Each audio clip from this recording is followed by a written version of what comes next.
अब आप आरती का आनंद ले, मैं आपको आरती के बाद मिलता हूँ।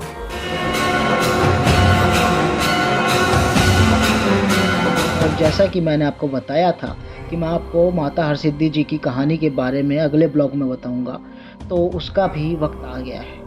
दरअसल उज्जैन में दोस्त हो चला था महाकालेश्वर मंदिर में स्थित महाकाल कॉरिडोर में दर्शन करने का। यहाँ पर जब आप प्रवेश करेंगे तो आपको भगवान शिव के सभी रूपों का दर्शन हो जाएगा। यहाँ आप शिव जी के इतिहास को करीब से जान पाएंगे और आपको पता चलेगा कि शिव ही सर्वस्व है। तो सुबह तो हम लोग दर्शन करके आ गए थे और अब हम लोग दोबारा से शाम को जा रहे हैं घूमने के लिए, क्योंकि कुछ काम है नहीं तो सोच रहे घूम के जाते हैं। तो फिलहाल बाहर चल के आपको नज़ारा दिखा दे। तो एकदम शांत की खड़ा होता कुछ बोल लो। अरे आप बोल तो तुझे लेता क्यों मैं ब्लॉग में? बोलना कुछ तो बोल। क्या बोलो? हाँ बोल।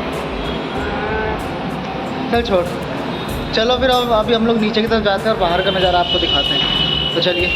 देखो ऐसा कुछ बाहर का नज़ारा देखना। तो शाम का कुछ ऐसा नज़ारा नज़र आ रहा है, देख लीजिए। मतलब शाम के 4-5 बजे करीब का टाइम हुआ है और मन्नू यहाँ से झाँक के देखने में लगा हुआ है।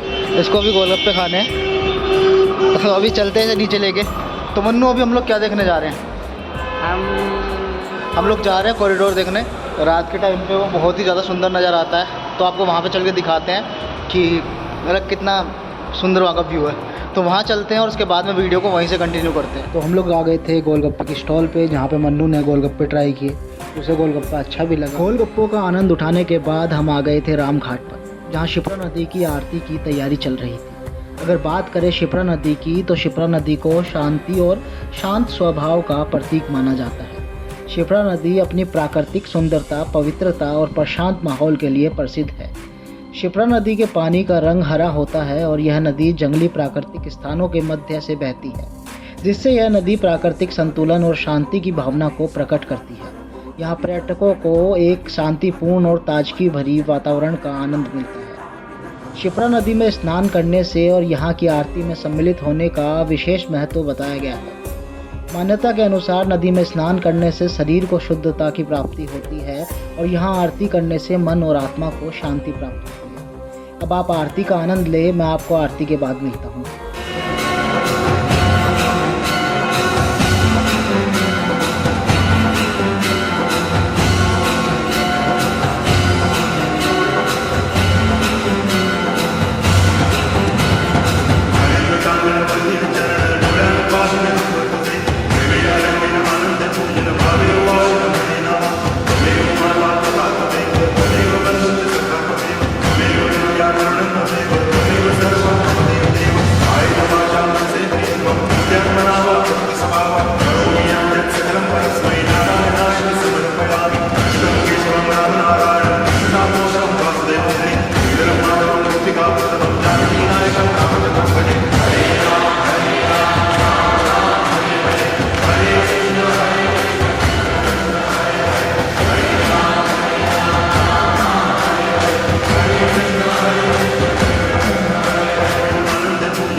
समाप्त होते ही हम लोग निकल गए माता हरसिद्धि जी के मंदिर में दर्शन करने। और जैसा कि मैंने आपको बताया था कि मैं आपको माता हरसिद्धि जी की कहानी के बारे में अगले ब्लॉग में बताऊंगा, तो उसका भी वक्त आ गया है। दरअसल उज्जैन में 2 शक्तिपीठ माने गए हैं, पहला हरसिद्धि माता और दूसरा गढ़कालिका माता। पुराणों में उल्लेख मिलता है हरसिद्धि का मंदिर वहाँ स्थित है जहाँ सती माता के शरीर का अंश अर्थात हाथ की कोहनी आकर गिर गई थी, अतः इस स्थल को भी शक्तिपीठ के अंतर्गत माना जाता है। साथ ही कहा जाता है कि जब चंड और मुंड नाम के 2 राक्षस एक बार कैलाश पर कब्जा करने की योजना बना रहे थे और वे दोनों वहां पहुंच गए थे, उस दौरान माता पार्वती और भगवान शंकर दोनों तपस्या में लीन थे। लेकिन दोनों जबरन अंदर प्रवेश करने लगे तो द्वार पर ही शिव के नंदीगण ने उन्हें रोक दिया। दोनों दैत्यों ने नंदीगण को शस्त्र से घायल कर दिया, जब शिवजी को यह पता चला तो उन्होंने तुरंत चंडी देवी का स्मरण किया। देवी ने आज्ञा पाते ही दोनों दैत्यों का वध कर दिया। फिर उन्होंने शंकर जी के निकट आकर विनम्रता से वध की कहानी सुनाई, जिससे शंकर जी प्रसन्न हो गए और उन्होंने कहा कि हे चंडी, आपने दुष्टों का वध किया है, अतः आज से आपका नाम हरसिद्धि नाम से प्रसिद्ध होगा। तभी से इस महाकाल वन में माता हरसिद्धि जी विराजित है। कहा जाता है कि यहाँ जो भी आता है उसकी मनोकामना पूर्ण होती है। इस मंदिर और देवी का पुराणों में उल्लेख मिलता है। नवरात्रि में यहाँ उत्सव का माहौल रहता है। यहाँ की देवी का तांत्रिक महत्व भी है। यहाँ श्री सूक्त और वेदोक्त मंत्रों के साथ पूजा होती है। मान्यता के अनुसार यहाँ पर स्तंभ दीप जलाने का सौभाग्य हर किसी को प्राप्त नहीं होता। कहते हैं कि स्तंभ दीप जलाते वक्त बोली गई मनोकामना पूर्ण हो जाती है।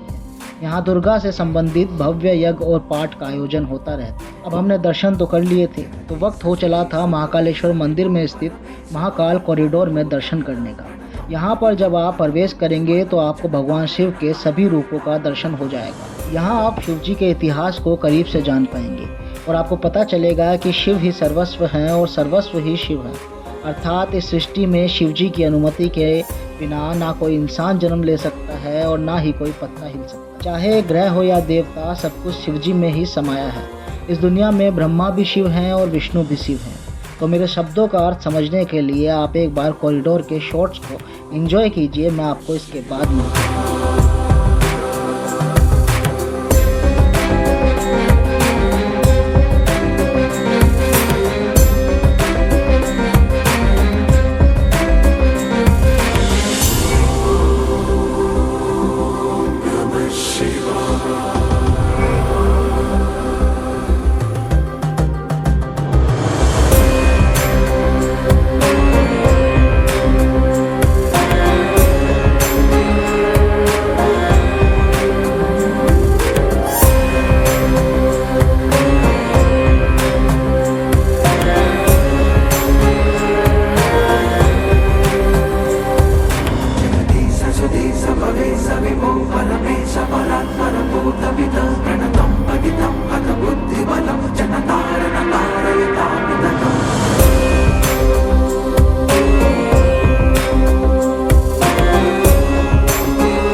आपने जो भी दृश्य अपनी आंखों से देखे, वहाँ मौजूद हर एक मूर्ति में शिव रूपों का ही वर्णन था।